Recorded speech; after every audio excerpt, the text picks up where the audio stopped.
Hello everyone. Welcome back to our channel. ఈరోజు మనం చాలా ఇంపార్టెంట్ టాపిక్ గురించి డిస్కస్ చేయబోతున్నాం.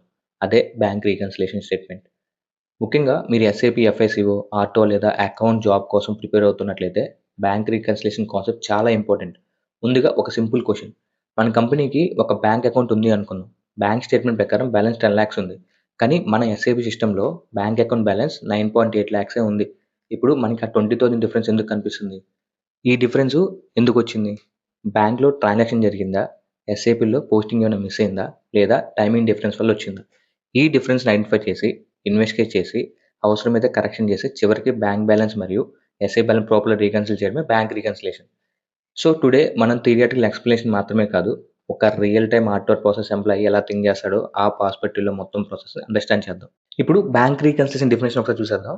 Bank reconciliation is the process comparing the balance and transactions in the bank statement with the corresponding balance and transactions recorded in the company's books or SAP system. సింపుల్‌గా చెప్పాలంటే అసలు బ్యాంక్‌లో యాక్చువల్‌గా ఏం జరిగింది? మన ఎస్ఐపిలో ఏం రికార్డ్ చేసాం? ఈ రెండిటిని కంపేర్ చేయడమే బ్యాంక్ రీకన్సిలియేషన్. ఇక్కడ ఒక ఇంపార్టెంట్ పాయింట్ గుర్తుపెట్టుకోండి. బ్యాంక్ స్టేట్మెంట్ అనేది external source and SIP books అనేది కంపెనీస్ ఇంటర్నల్ అకౌంటింగ్ రికార్డ్. ఈ రెండు నార్మల్ అగ్రీ అవ్వాలి. అసలు బ్యాంక్ రీకన్సిల్ ఎందుకు చేయాలి? మనకి బ్యాంక్ బ్యాలెన్స్ తెలుసు కదా! మరి మళ్ళీ ఎందుకు రీకన్సిలియేషన్ చేయాలి? బికాస్ అకౌంటింగ్ బుక్స్‌లో ట్రాన్సాక్షన్ మిస్ కావచ్చు. బ్యాంక్ చార్జెస్ డైరెక్ట్‌లీ బ్యాంక్‌లో రెడ్యూస్ కావచ్చు. లేదా కస్టమర్ డైరెక్ట్‌గా బ్యాంక్ అకౌంట్‌కి మనీ ట్రాన్స్‌ఫర్ చేయొచ్చు. కంపెనీ పేమెంట్ రికార్డ్ చేసి ఉండొచ్చు. కానీ బ్యాంక్‌లో ఇంకా క్లియర్‌గా కాకపోవచ్చు. అలాగే రాంగ్ అమౌంట్ లేదా డూప్లికేట్ అమౌంట్ పోస్టింగ్ కూడా జరగొచ్చు. అందుకే రీకన్సిలియేషన్ ద్వారా మనం 3 థింగ్స్ అయితే ఎన్‌ష్యూర్ చేస్తాం. First completeness. అంటే బ్యాంక్‌లో జరిగిన ట్రాన్సాక్షన్స్ అన్నీ ఎస్ఐపిలో ప్రాపర్‌లీ రికార్డెడ్ అయ్యాయా? And second thing accuracy. Recorded amount కరెక్ట్‌గా ఉందా? Third thing cut off. Transaction correct account పీరియడ్‌లో రికార్డ్ చేసామా? ఈ 3 పాయింట్స్ మంత్ ఎండ్ క్లోజ్‌లో చాలా ఇంపార్టెంట్. ఇప్పుడు ఒక ప్రాక్టికల్ ఎగ్జాంపుల్ తీసుకుందాం. మన company bank account opening balance 10 lakhs ఉంది. ఈ మంత్ కంపెనీ వెండర్‌కి 2 lakhs పేమెంట్ చేసింది. సో, ఇప్పుడు ఎస్ఐపిలో ఎంట్రీ ఏమొస్తుంది? Vendor account debit 2 lakhs rupees to bank account credit 2 lakhs rupees. So, SIP bank balance becomes 8 lakhs rupees. ఇప్పుడు bank statement check చేస్తే అదే 2 lakhs payment బ్యాంక్‌లో కూడా కనిపిస్తుంది. సో, బ్యాంక్ క్లోజింగ్ బ్యాలెన్స్ కూడా 8 lakhs ఉంది. ఇక్కడ బ్యాంక్ బ్యాలెన్స్ 8 lakhs ఉంది అండ్ ఎస్ఐపి బ్యాలెన్స్ కూడా 8 lakhs ఉంది. సో, డిఫరెన్స్ అనేది 0. సో, రీకన్సిలియేషన్ ఇక్కడితో కంప్లీట్ అయిపోయింది. బట్ రియల్ టైమ్‌లో ఎవ్రీ ట్రాన్సాక్షన్ ఇలా క్లీన్‌గా మ్యాచ్ అవ్వదు కదా! సో, అప్పుడే మనకి రీకన్సిలియేషన్ టీమ్ రోల్ స్టార్ట్ అవుతుంది. ఇప్పుడు రెగ్యులర్‌గా జరిగే రియల్ టైమ్ సినారియో చూద్దాం. బ్యాంక్ స్టేట్మెంట్‌లో 5,000 బ్యాంక్ యాడ్స్ కనిపిస్తున్నాయి. కానీ ఎస్ఐపిలో 5,000 బ్యాంక్ యాడ్స్ పోస్టింగ్ కాలేదు. ఇప్పుడు బ్యాంక్ ఆల్రెడీ 5,000 డిడక్ట్ చేసింది. సో, బ్యాంక్ బ్యాలెన్స్ తగ్గింది. బట్ ఎస్ఐపిలో ట్రాన్సాక్షన్ రికార్డ్ కాకపోవడంతో ఎస్ఐపి బ్యాలెన్స్ కంపారిటివ్‌లీ హైయర్‌గా ఉంటుంది. ఇక్కడ ఆర్2ఆర్ ఎంప్లాయీ ఏం చేస్తారు? ఫస్ట్ బ్యాంక్ స్టేట్మెంట్‌లో ట్రాన్సాక్షన్ వెరిఫై చేస్తారు. డిస్క్రిప్షన్ చెక్ చేస్తారు. ట్రాన్సాక్షన్ డేట్ చెక్ చేస్తారు. అమౌంట్ కూడా చెక్ చేస్తారు. సపోర్టింగ్ ఇన్ఫర్మేషన్ అవైలబుల్ ఉందా అని చెక్ చేసుకుంటారు. ట్రాన్సాక్షన్ జెన్యూన్ అని కన్ఫర్మ్ అయిన తర్వాత రిక్వైర్డ్ అకౌంటింగ్ ఎంట్రీ పోస్ట్ చేస్తారు. For example bank charges account debit 5,000 rupees to bank account credit 5,000 rupees. Posting complete అయిన తర్వాత రీకన్సిలియేషన్ బ్యాలెన్స్ డిఫరెన్స్ రెడ్యూస్ అవుతుంది. ఇప్పుడు ఇంకో సినారియో చూద్దాం. కస్టమర్ మన బ్యాంక్ అకౌంట్‌కి డైరెక్ట్‌లీ 50,000 ట్రాన్స్‌ఫర్ చేశారు. బ్యాంక్ స్టేట్మెంట్‌లో 50,000 క్రెడిట్ వచ్చింది. కానీ ఎస్ఐపిలో ఇంకా కస్టమర్ రిసిప్ట్ పోస్ట్ కాలేదు. ఇప్పుడు బ్యాంక్ బ్యాలెన్స్ ఇంక్రీజ్ అయింది. ఎస్ఐపి బ్యాలెన్స్ మాత్రం ఓల్డ్ బ్యాలెన్స్ చూపిస్తుంది. సో, డిఫరెన్స్ ఎంత? 50,000. ఇప్పుడు ఇమ్మీడియేట్‌గా జనరల్ ఎంట్రీ పోస్ట్ చేయడం కాదు. ఫస్ట్ ఇన్వెస్టిగేషన్ చేయాలి. ఎవరు పేమెంట్ చేశారు? ఇక్కడ కస్టమర్ ఎవరు? పేమెంట్ డిఫరెన్స్ ఏంటి?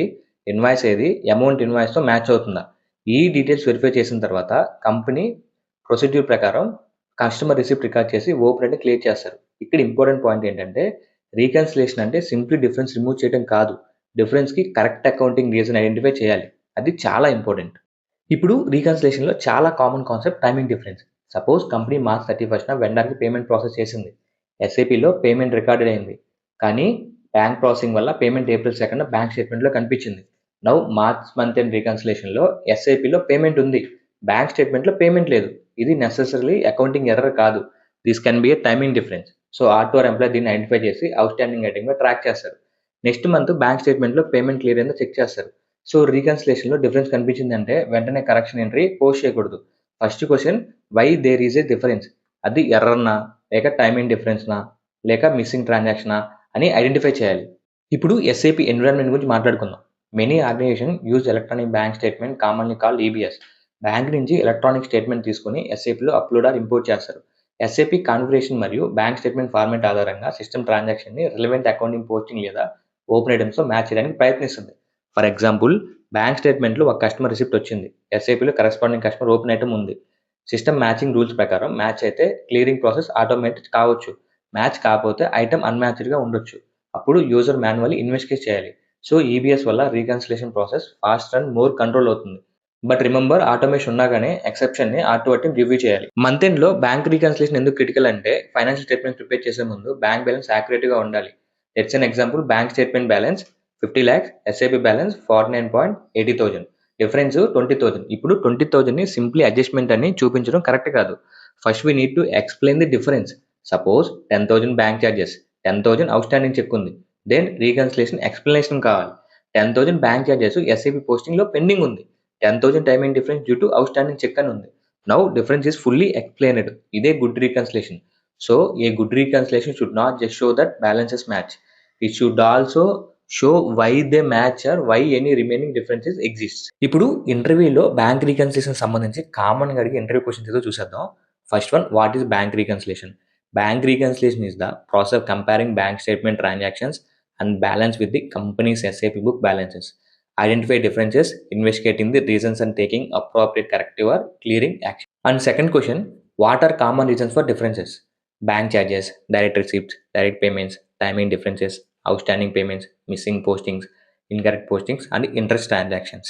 And next question, why is bank reconciliation important in artwork? Because it supports completeness and accuracy of cash balances and helps ensure that bank related transactions are properly recorded and explained before month end reporting.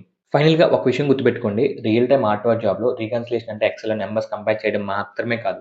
Every డిఫరెన్స్కి business reason understand చేయడం, supporting evidence verify చేయడం, correct accounting treatment తీసుకోవడం చాలా important.